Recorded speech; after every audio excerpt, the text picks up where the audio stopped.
First question here on the front left. Kawhi, Paul Antunes, ESPN Brazil. You look around the city, and the city is completely, basically enamored with you. Almost like it's a love affair. You go to restaurants, and there's the Kawhi and dine stamp. You talk to fans, and you ask them who they think's going to win the title, and they're like, Kawhi, not us. It seems like it's a real love affair right now. What are your thoughts on that, and what are your sentiments towards the city of Toronto right now? I mean, I appreciate them for their support, you know what I mean? You know, coming in, you know, I wanted to be able to contribute to the team and be able to, you know, get them to this point, and, you know, we're doing it so far. I'm here. You know, I feel like I just, you know, did something special for them, you know, just this group, just being able to be the first team to get to the NBA Finals for Toronto. And, I mean, that's how fans are, you know.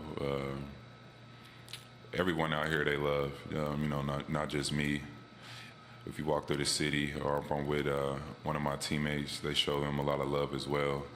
And they're just it's a great support, you know, group out here with the fans and with everyone in Toronto. Michael, next question. Why, Michael Grange from Sportsnet. Why is Steph Curry so successful at relocating? Obviously, he's Steph Curry, so you're going to have 5 sets of eyes on him at all times. That he's still able to squirt free after he gives the ball up. Why is he so good at that, and what's the challenge of sort of preventing that?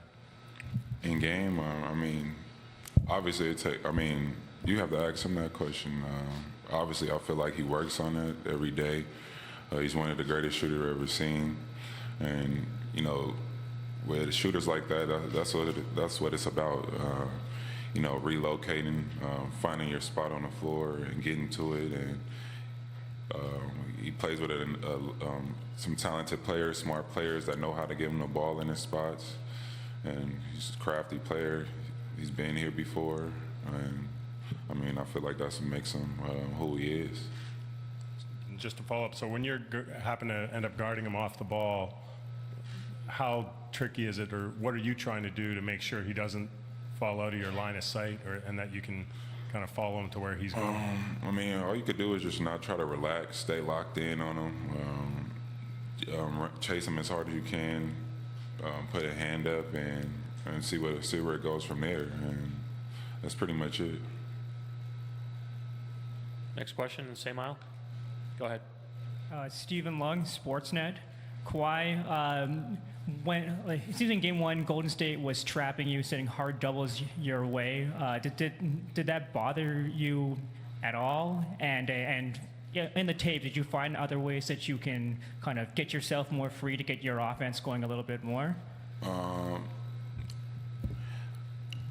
come into the game just trying to win, you know what I mean? So if I have my mindset on just trying to score the ball, yeah, it could be difficult, but I'm trying to make the right play out there. And obviously, if it's 2 people on me, somebody's open, or I could create a collapse situation. But it's really not about me. If they play defense like that, you know, guys are going to step up and make shots. And, you know, all I could do is keep making the right play. And when I do get a free look, make my shots. And, you know, go back on the other end and play defense. And, you know what I mean? It's not about me scoring or trying to get my offense off. It's a whole collective group out there playing basketball. Rachel? Hi, Kawhi. What's your process between, say, Games 1 and Game 2 in terms of how much film do you watch? Who do you listen to in terms of making adjustments? How do you go through those sections so you can keep going through a series?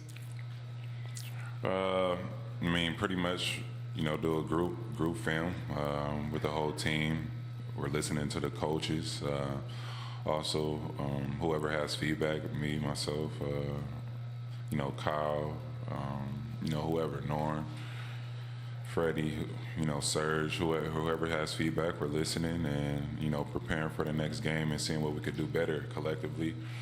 And from there, just try to watch the game myself, see what positions helped us on both ends of the floor. and see what didn't work for us, and try to make those mistakes better. Is there a particular teammate who you said listen from some of the other guys? Is there a particular teammate who's very astute and good at knowing your game and what they say? I mean, probably out of everybody who I talk to about film the most is Kyle. Me and him will watch film or talk to each other, see what we've seen on the floor, either for ourselves or positions to make our teammates better. Gary on the right. Kawhi, Gary Walsh from Boston Globe. You have a never get too high, never get too low mentality on the court. Where did you learn that? I mean, it's all the way back with the Spurs when you guarded LeBron, you had no emotion, no reaction. You just did your job. Where did you get that from? I mean, probably just growing up playing basketball. That's all I could say. And just being in those experiences like you named. Just going through that whole season, just coming right in as a rookie probably helped me just guarding the best player every night. Just always wanting to win. Learning from the great teammates that I had then, from Tim, Tony, and Manu, just seeing how they approach the game, every game, win, lose, missing a shot, game-winning shot, making a bad mistake. I guess just growing up, just being in these moments before, you know what I mean? If you're playing a championship game in high school, you kind of get the same feeling, and I just try to take my experiences into key and just keep moving forward and just have fun, like I said. It's just basketball at this point, and, win, lose, or draw, I'm still going to be living, still got a family, and this is all for fun. When guys talk to you, what do you even respond when guys try to trash talk you? It doesn't happen too much, you know what I mean? I really can't say it happens. Mark, next row back. Kawhi, Mark Schwartz, ESPN, to follow up on what Gary was asking you. The fact that you don't get too high really kind of puts you almost on an island, unlike so many of the star players, not only in the NBA, but in all sports. When they do something great, they go nuts. What is it about you that doesn't make you go nuts when something crazy happens in a game, and how does it help you to stay on that even plane that you do?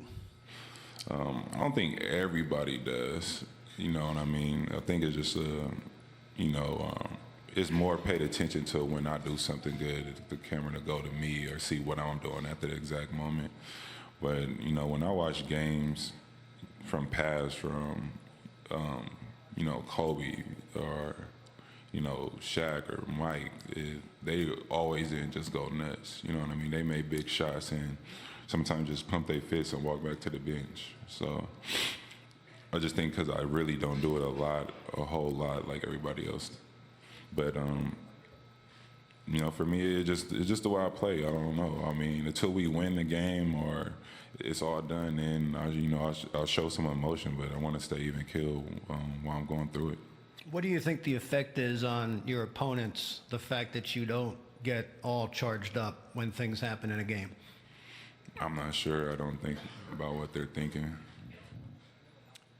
All the way in the back right. Kawhi back here, Eric Smith, Sportsnet. Nick was saying earlier, Marc Gasol maybe has had the lowest of the lows in this postseason in his career, even from when a couple of game stretches, but then how big he was in game one. What has he meant to you, to this team, not only in this postseason, but since coming to Toronto at the deadline? He's been great, and, good rim protector. He's been guarding everybody in the post for us. In our first series, guarding Vucevic, and then guarding Embiid in the second series. He did a great job defensively. And, just another, smart player on the floor that's been through the ups and downs of the NBA. Veteran guy, like I just said, just ready for the moment, really. And, him be able to, orchestrate the offense at the top of the key, able to shoot the three, it helps everybody. He's just playing well on both ends of the floor. Bruce, last question before Kyle comes up. Bruce Arthur from the Toronto Star. Kawhi, you've talked all the way along about how you want to have fun playing basketball. When you first came here, you said you wanted to win championships and put your names in those record books. I mean, you won a title in San Antonio, you were finals MVP, but you've never had kind of this experience as this kind of centerpiece on a team that's come this far. Have you ever had more fun playing basketball than you have during this run, or how does it compare maybe to the enjoyment you've derived from the game over your career? I mean, pretty much after my first year, I just pretty much started having fun. You know, when you come in as a rookie, you're trying to stay in the league, and you don't know what the league is about, or you know, if you're gonna stick. So, you know, pretty much after that, I've pretty much been trying to enjoy the game. I mean, obviously, it's a lot more fun when you're getting plays called for you, and you know, you're able to live your childhood dream and being able to, you know, shoot the ball, you know, 20 times a game. The offense is coming towards you, rather than, you know, just being out there doing one job. Because, you know, when you first come in as a rookie, unless you like a top 10 player, you're really not going to touch the floor a whole lot or get the, you know, offense ran through you. So that kind of, you know, throws you off, or, well, for me, just like, you know, puts you in a box for somewhat. So you got to figure out ways to have fun. And, you know, like I said, being a child, I didn't envision myself just being in a box in the NBA. So, you know, once that time comes, you know, I feel like you're just having more fun and you're able to, you know, experience the game and grow as a player. You know, either making plays, seeing double teams, and finding other guys. Just, you know, it just gets more fun. You're able to do a lot more. So, by that definition, has it ever been more fun for you than this run with all the stuff you've gotten to do with the shots against Philly, the Milwaukee series, all of that? I mean, I feel like I made some big shots in my career before. I mean, obviously not like the ones now, but I mean, it's been fun. I can't complain about my career. I had a great time where, you know, each step of the way. I have fun with my whole journey. Thank you. Thank you, Kawhi. Kyle Lowry will be right up.